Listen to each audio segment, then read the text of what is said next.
Alors, on va parler, dernière méthode ici, c'est les chemins critiques.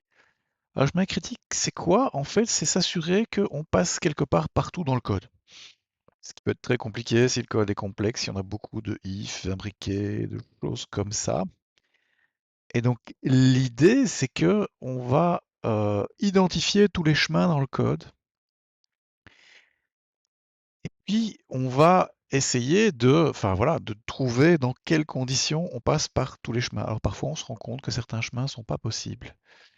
Voilà. Même si, donc c'est pas l'équivalent de savoir quels sont tous les résultats d'une méthode, c'est vraiment, on va couvrir tout le code. Même si deux chemins donnent le même résultat, on va quand même euh, avoir deux tests différents pour ça. Alors je prends un exemple ici relativement simple, hein.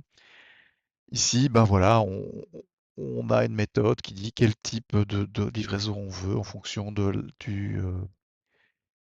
si on a du montant et si on est déjà abonné au service ou pas. Et aussi, il y a un chemin dans lequel il y a une erreur.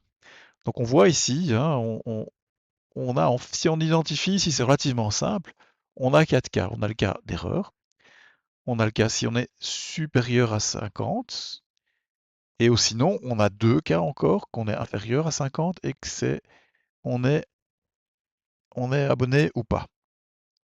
Donc ça, c'est les différents cas, ça va nous garantir qu'on passe par tous les chemins, et donc on peut ici faire des cas de tests. Alors de nouveau, hein, en fait, ces cas de tests, quelque part, il y a des classes d'équivalence derrière, hein. Donc le montant supérieur ou égal à 50, on va tester une seule valeur. OK.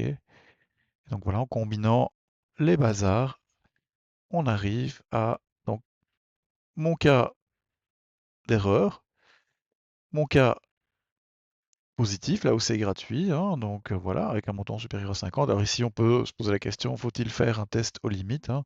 Donc on pourrait essayer tout juste 50, 51 et 60, hein, mais donc voilà. On peut combiner évidemment les dernières, les différentes méthodes, et donc on peut se retrouver avec beaucoup de cas de test, hein.